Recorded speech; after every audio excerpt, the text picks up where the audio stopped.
JK SET L SET and NET paper 1 के series का एक और वीडियो लेकर आया हूं। दोस्तों आज का जो हमारा टॉपिक है वो है डायरेक्शन सेंस, यानी हम इसमें डिस्कस करेंगे कि किस तरह से डायरेक्शन सेंस क्वेश्चन सॉल्व किए जाते हैं और किस तरह से हम इनको मिनिमम टाइम में मैक्सिमम क्वेश्चन सॉल्व करेंगे।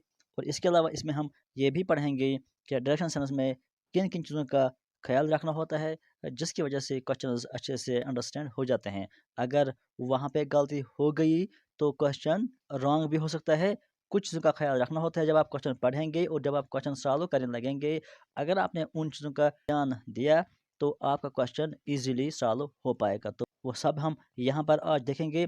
आज हम इस डायरेक्शन सेंस को कंप्लीट करेंगे। वीडियो को एंड तक देखिए और ध्यान से देख लीजिए। लेकिन वीडियो शुरू करने से पहले आपको मैं ये बताऊं कि अभी तक जितने भी टॉपिक हमने डिस्कस किए हैं उन सारे वीडियोस की लिस्ट आपको मिलेगा प्ले लिस्ट में, जहां पर JK SET L S SET and NET के नाम का एक लिस्ट है। उसके अलावा उन यूनिट्स की PDF फाइल आपको मिलेगी टेलीग्राम चैनल पर।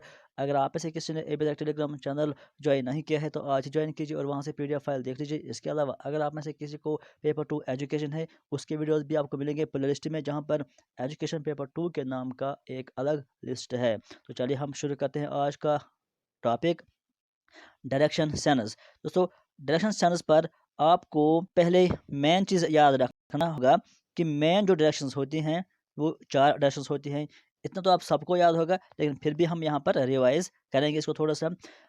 हमेशा जो भी क्वेश्चन जहाँ भी होगा, जो भी होगा, हमेशा आपको ये ध्यान में रखना होगा कि जो भी आपके पास पेपर है, आपके सामने बोर्ड है, आपके सामने स्क्रीन है, हमेशा इस साइड में आपको लिखना है ईस्ट और इस साइड में आएगा वेस्ट। चाहे आपका फेस कहाँ भी है, जहाँ भी आपका फेस है, आपके सामने जो भी पेपर है, आपके सामने बोर्ड है, आपके सामने स्क्रीन है, उस पर हमेशा यहाँ पर आप लिखेंगे ईस्ट, यहाँ पर आप लिखेंगे वेस्ट, ऊपर आप लिखेंगे नॉर्थ और नीचे आप लिखेंगे साउथ। अगर आप अपना फेस चेंज भी करते हो लेकिन आपके हाथ में पेपर है, आपके हाथ में आपके सामने बोर्ड है, तो ये हमेशा इसी तरह से रहेगा, इसको चेंज नहीं किया जाएगा। इतना तो आपको याद रखना है। अगर आप इतना समझ गए, उसके बाद आपको पता है कि इसके बाद कुछ और डायरेक्शंस होती हैं जो इन दो के बीच में होता है। जैसे यहाँ पर भी एक डायरेक्शन होती है, इसको हम क्या कहते हैं? इसको हम कहते हैं नॉर्थ ईस्ट। सब जानते हैं। जब आपने बेसिक 4 डायरेक्शंस को अंडरस्टैंड किया तो तो फिर इन 4 को आप इजीली अंडरस्टैंड कर पाओगे जो ये और 4 हैं। तो यहाँ पर क्या होगा? यहाँ पे होगा साउथ ईस्ट। उसके बाद जो यहाँ पर ये है तो इसको हम क्या कहेंगे? ये हो गया साउथ वेस्ट। इसको वेस्ट साउथ नहीं कहेंगे, इसको साउथ वेस्ट कहेंगे, क्योंकि मेन जो दो चीज़ें हैं, नॉर्थ और साउथ पोल जो होता है, ये पोल्स होते हैं। अगर आपने पढ़ा होगा उनके बारे में हम यहाँ पर डिस्कस नहीं करेंगे। तो जब भी हम ये बीच वाले डायरेक्शंस की बात करते हैं तो इनमें जो भी हम नाम देते हैं पहले वो पोल का नाम आ जाएगा, यानी पोल उसका कौन सा है, क्या वो साउथ पोल है या नॉर्थ पोल है। इस तरह से अगर ये वाली डायरेक्शन है तो इसमें एक तो नॉर्थ है और वेस्ट है, तो आप इसको अगर नाम देना है तो क्या नाम देंगे? जो पोल का नाम है, पोल तो ये हो गया नॉर्थ वेस्ट। यही आपको ध्यान रखना है कि जब भी हम नाम देते हैं डायरेक्शंस का तो पहले आता है नाम पोल्स का, और जो मेन डायरेक्शंस होते हैं, मेन तो आपको पता है, ये हो गया ईस्ट, ये हो गया वेस्ट, ये हो गया ऊपर वाला नॉर्थ और नीचे हो गया साउथ। इतना तो आपको हमेशा याद रखना है। तो ये था बेसिक हिंट अबाउट डायरेक्शंस, कि किसी किसी को अगर डाउट होगा तो वो इसको क्लियर हो जाएगा इससे। इसके बाद आपको एक और चीज़ इस डायरेक्शन सेंस में काम आएगी, यानी इन क्वेश्चन को सॉल्व करने में आपको एक और चीज़ काम आएगी, वो है पाइथागोरस थ्योरम।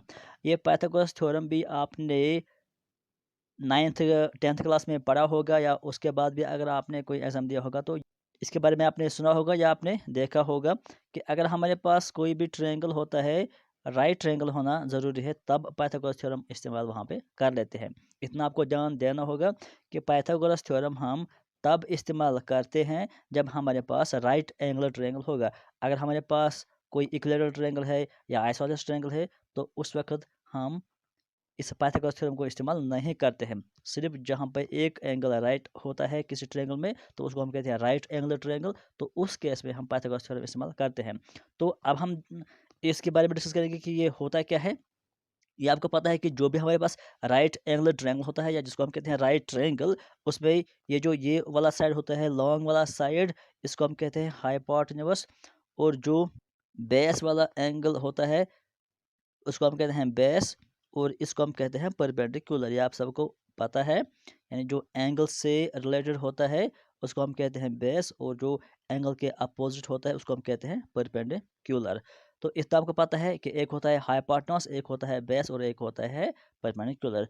तो जब पाइथागोरस थ्योरम आप इस्तेमाल करेंगे, यूज़ करेंगे, उसके लिए आपको फार्मूला क्या याद रखना है कि हाइपोटेन्यूज स्क्वायर बराबर होता है base square plus perpendicular square. इन दो में से आप पहले परपेंडिकुलर स्क्वायर लिख सकते हो, फिर बेस स्क्वायर, या कोई base square plus perpendicular square लिख सकता है, इसमें कोई फ़र्क नहीं पड़ेगा। लेकिन याद रखना है कि इन दो साइड्स का सम करना है, वो बराबर होता है इस हाइपोटेन्यूज के स्क्वायर के बराबर। तो इतना आपको याद रखना है इस पाइथागोरस थ्योरम के बारे में कि पहले राइट एंगुलर ट्रायंगल होना चाहिए, और जब राइट एंगुलर ट्रायंगल होगा तब आपको फार्मूला यूज़ करना है कि हाइपोटेन्यूज स्क्वायर होता है बराबर base square plus perpendicular square. ये फार्मूला हमें इस्तेमाल हो जाती है जब हमें डिस्टेंस निकालनी होती है दो पॉइंट्स के बीच में। तो ये फार्मूला आप याद कर लीजिए, इंपॉर्टेंट है। इसको अगर और ज़्यादा सॉल्व करेंगे तो ये स्क्वायर होता है, ये अगर स्क्वायर यहाँ पे चेंज कर लिया जाए तो यहाँ पे ट्रांसफ़र किया जाएगा, तो वहाँ ये बन जाता है अंडर रूट। यानी ऐसे अगर इस एच का जो स्क्वायर है वो हमने यहाँ ट्रांसफ़र कर दिया तो यहाँ बन जाता है इस तरह का रूट, और यहाँ पे रह जाता है B square plus B square means perpendicular square. तो ये जो अंडर रूट आ गया ये स्क्वायर के बदले आ गया जो एच का स्क्वायर होता है। चाहे आप इस तरह की फार्मूला लिखेंगे या इस तरह की फार्मूला लिखेंगे, एक ही बात होती है। तो जब हम ये क्वेश्चन सॉल्व करेंगे आपको उस टाइम ये अच्छे से अंडरस्टैंड हो जाएगा कि इसका मतलब क्या होता है। तो यहाँ पर हम चलते हैं, एक बार फिर मैं आपको रिवाइज़ करता हूँ यहाँ पर कि जो ये डायरेक्शंस होती हैं किस तरह की होती है। यहाँ पर आप देख लीजिए 8 डायरेक्शंस होती है, लेकिन 4 डायरेक्शंस उनमें मेन डायरेक्शंस होती हैं, और 4 जो होती हैं वो उन मेन के बीच में होती है। जो अभी हमने बात की, यहाँ पर आता है ईस्ट, यहाँ पर आता है वेस्ट, ऊपर आता है नॉर्थ, और नीचे आएगा साउथ। उसके बाद जो यहाँ पर ये है, ये वाली, इसको हम क्या कहते हैं, नॉर्थ ईस्ट। इसको हम कहते हैं साउथ ईस्ट, क्योंकि साउथ पोल है। इस तरह यहाँ को क्या कहेंगे हम, साउथ वेस्ट, देख लीजिए। और इसको हम क्या कहेंगे, नॉर्थ वेस्ट। पहले किसका नाम आता है, जो पोल होता है, चाहे साउथ पोल है या नॉर्थ पोल है। इतना आपको समझ में आया होगा और डायरेक्शन आपने याद कर लिए होंगे। इसको हमेशा ज़हन में रखना होता है क्योंकि क्वेश्चन सॉल्व करने में ये काम आता है, इसको आप कभी भूलेंगे नहीं। तो उसके बाद यहाँ पर पाइथागोरस थ्योरम पर एक बार नज़र डाल लीजिए और रिवीजन कर लीजिए। ये जो पाइथागोरस थ्योरम होता है, इस तरह का ट्रायंगल होता है। अभी मैंने आपको बताया कि राइट एंगल ट्रायंगल अगर होता है, अगर मान लीजिए कि ये पी है, ये साइड अगर पी सेंटीमीटर है या पी मीटर है, और ये जो है क्यू है, ये आर है, तो हमारे पास फार्मूला अगर होता है हाइपोटेन्यूज स्क्वायर किसके बराबर होता है, base square plus perpendicular square. यहाँ हाइपोटेन्यूज के बदले क्या है, आर, तो बन जाएगा आर स्क्वायर। बेस के बदले क्या है, पी, तो बन जाएगा पी स्क्वायर। और परपेंडिकुलर के बदले क्या है, क्यू, तो बन जाएगा क्यू स्क्वायर। तो उसके बाद अगर आपको आर का वैल्यू निकालना है, आर आप लिखेंगे स्क्वायर के बगैर, तो यहाँ पे अंडर रूट आ जाता है, ये बन जाएगा P square plus Q square. बिल्कुल सिंपल सी फार्मूला है। हम यहाँ पर क्वेश्चन पर चलते हैं और क्वेश्चन सॉल्व करते हैं। इससे आपको एक तो डायरेक्शन अच्छे समझ में आ जाएगा और एक तो आपको रिवीजन भी हो जाएगी। तो यहाँ पर हम देखते हैं क्वेश्चन, और क्वेश्चन पे हम पढ़ते हैं, अंडरस्टैंड करते हैं, उसके बाद हम क्वेश्चन को सॉल्व करते हैं। Ashok started walking towards south. Ashok ने चलना शुरू किया, टुवर्ड साउथ का मतलब है कि साउथ की तरफ वो चल गया। तो जब आप भी क्वेश्चन पढ़ेंगे तो आपको क्या करना है, आपको साउथ यानी किसी पॉइंट से आपको साउथ की तरफ चलना है। आपको सबसे पहले जब भी आप इस तरह के क्वेश्चन करेंगे, सबसे पहले आपको ये 4 डायरेक्शंस बनाने हैं अपने राह पर, जहाँ पर आपको इस तरह से लिखना है। इस तरह से जब आप इसको बनाएंगे तो आपको ईजिली ये फिर अंडरस्टैंड हो जाएगा कि साउथ कहाँ से है, नॉर्थ कहाँ से है, कहाँ से है। तो जब आपने ये बनाया, क्वेश्चन की तरफ हमने देखा कि हमें कहाँ पे चलना है, हमें साउथ की तरफ चलना है। मान लो कि अगर यहाँ पर वो पॉइंट है, तो वहाँ वो कहाँ जाएगा, इस तरफ से जाएगा, क्योंकि साउथ तो यहाँ इस तरफ है। लेकिन कितना चला है अभी हमने वो नहीं पढ़ा है। यहाँ पे लिखा हुआ है आफ्टर वॉकिंग 50 मीटर्स, जब वो 50 मीटर चल गया, किस तरफ चल रहा था वो, साउथ की तरफ नीचे चल रहा था।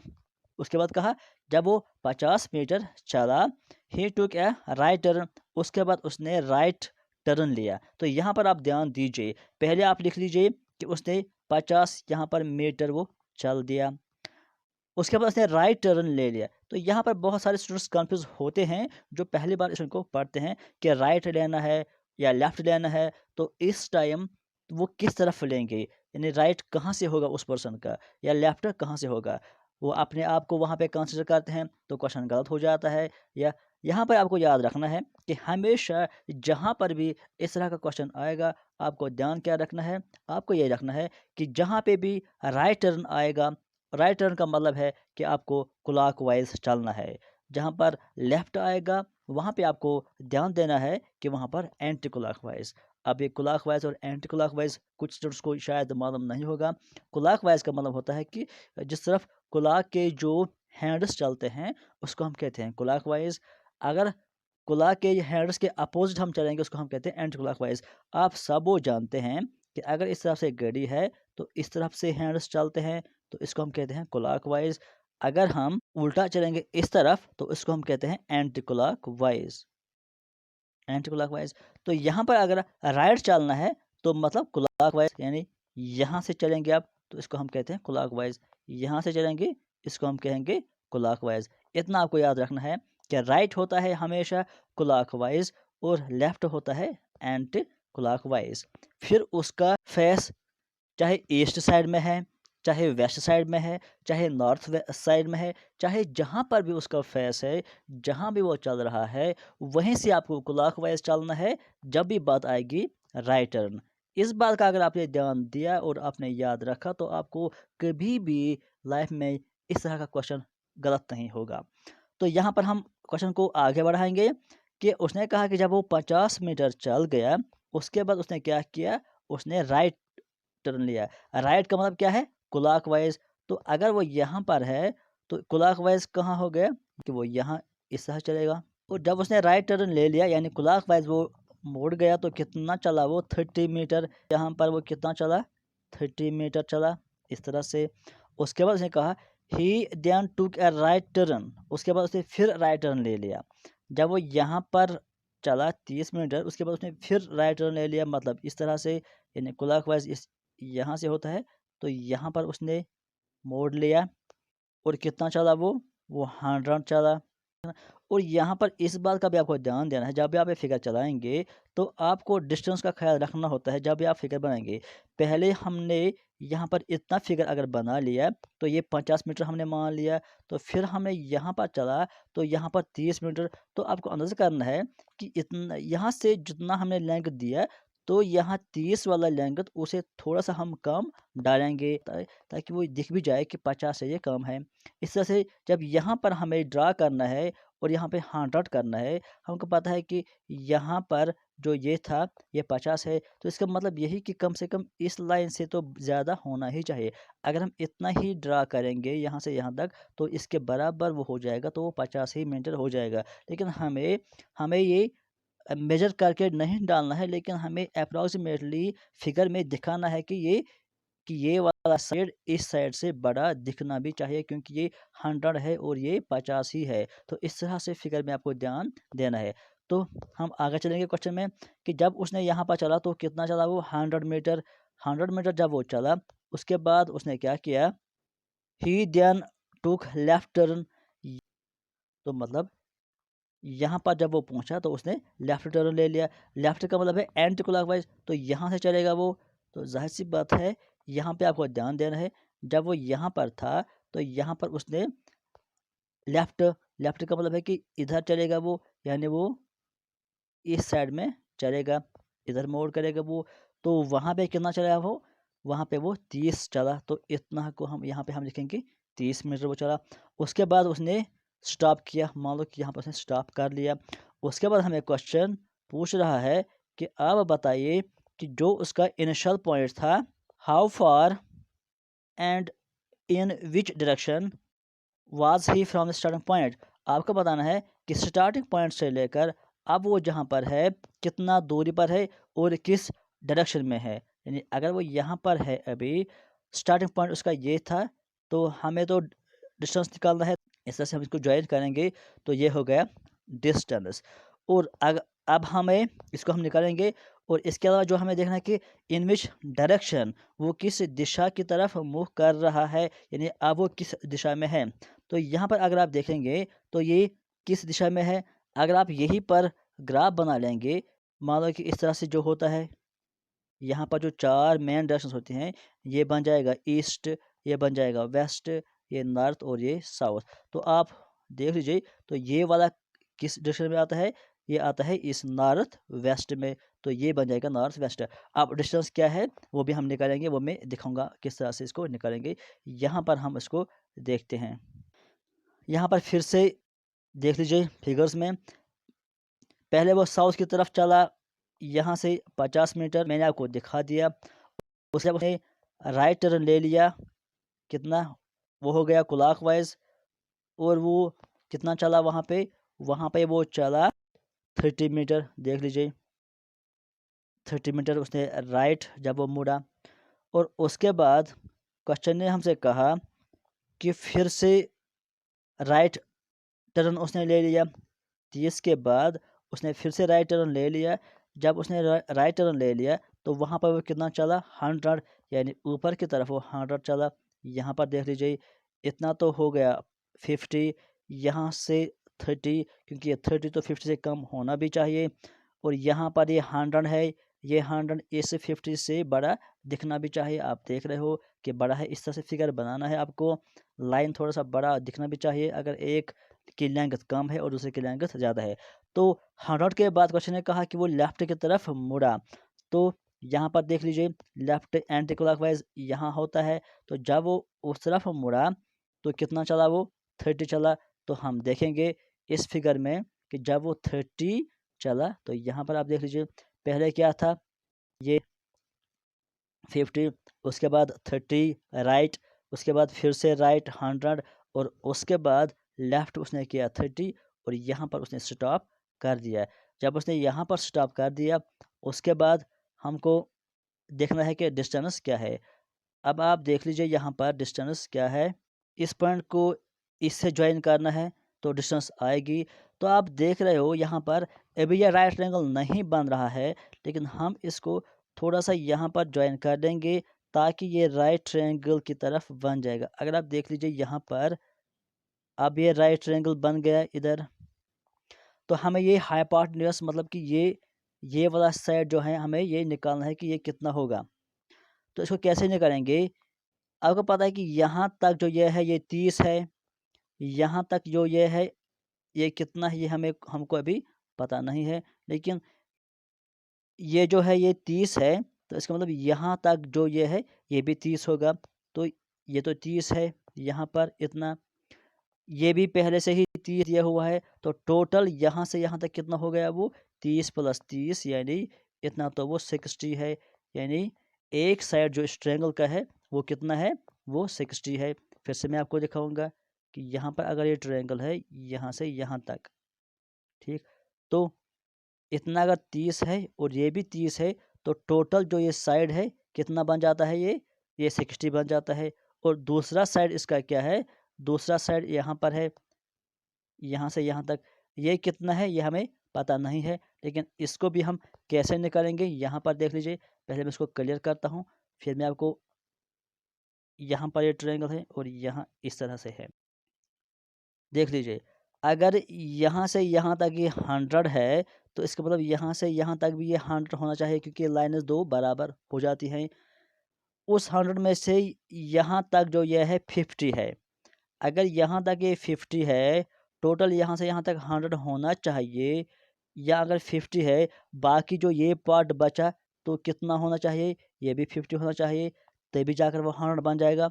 क्योंकि अगर ये टोटल लेंथ जो ये है, अगर ये टोटल 100 है, उसमें से इतना पार्ट जो है, जो हमें दिया हुआ है, इतना 50 है, तो बाकी जो बचा वो कितना होना चाहिए? 50। जो हमें निकालना है वो कितना हो जाएगा अब? वो हो जाएगा 50। तो ये वाला पार्ट कितना है? ये 50 है। तो हमारे पास दो साइड आ गए, एक साइड ये है 60 वाला और एक साइड 50 वाला। तो हमें ये निकालना है, दो साइड दिए हुए होते हैं किसी ट्रायंगल में, तो हम उसका थर्ड पार्ट इजीली निकाल लेते हैं। अगर ये हमारे पास ट्रायंगल है, ये वाला साइड हमारे पास 60 है और ये हमारे पास 50 है, तो इसको हम आराम से निकाल सकते हैं पाइथागोरस थ्योरम यूज़ करके। देखिए कैसे हम इसको यूज़ करेंगे। हमारे पास जो फार्मूला है हाइपोटेन्यूज स्क्वायर किसके बराबर होता है? Base square plus perpendicular square. Hypotenuse तो हमें पता नहीं है, हाइपोटेन्यूज हम ऐसा ही लिखेंगे। बेस हमारे पास कितना है? 60 है, तो 60 स्क्वायर हो गया, प्लस परपेंडिकुलर कितना है? 50 है, तो 50 स्क्वायर हो गया। ये जो स्क्वायर है ये इसको यहाँ पे रूट बन जाएगा, तो h क्या बनेगा? h बनेगा 60 square plus under root 50 square. तो ये जो 60 स्क्वायर और प्लस 50 स्क्वायर है, इसको जब हम सॉल्व करेंगे तो किसके बराबर बन जाता है? यहाँ पर देख लीजिए, 60 स्क्वायर होता है 60 इंटू 60, ये होता है 3600, प्लस ये जो 50 स्क्वायर होता है, 50 स्क्वायर का मतलब होता है 50 इंटू 50, यानी दो बार आपको 50 मल्टीप्लाई करना होता है, वो होता है 2500 जब आप 50 का स्क्वायर करेंगे। तो उसके बाद आप इन दो को सम करेंगे। जब आप इन दोनों को सम करेंगे, 5 प्लस 6 होता है 11, ये एक कैरी आ जाएगा और जब बच जाएगा 3, 3 और 3 होता है 6, यानी इसका आंसर आ जाएगा अंडर रूट ऑफ 6100। उसके बाद अगर आप इसको फैक्टर भी निकालेंगे तो वो भी सिंपल है, आसान है, लेकिन इतना भी आंसर आप रखेंगे तो ये भी इसका आंसर हो जाएगा। तो आपने देखा कि कितना इजी हो जाता है, लेकिन मेन चीज़ इसका क्या है कि आपको इस क्वेश्चन को पहले इसको डायग्राम जब बना लेंगे, उसके बाद आप इसको डिस्टेंस निकाल सकते हैं। और डिस्टेंस जब आप निकालेंगे उसके बाद आपको यहाँ पे देखना है कि किस डायरेक्शन में है। पहले ही मैंने आपसे कहा कि आप इस तरह से, आप अगर आपको याद नहीं डायरेक्शन से, यहाँ पर आप मार्क कीजिए, ये ईस्ट है और ये वेस्ट है, ये यहाँ पे नॉर्थ है, यहाँ पे साउथ है, तो ये क्या बन जाएगा? ये नॉर्थ और वेस्ट के बीच में आता है, तो हो जाएगा नॉर्थ वेस्ट।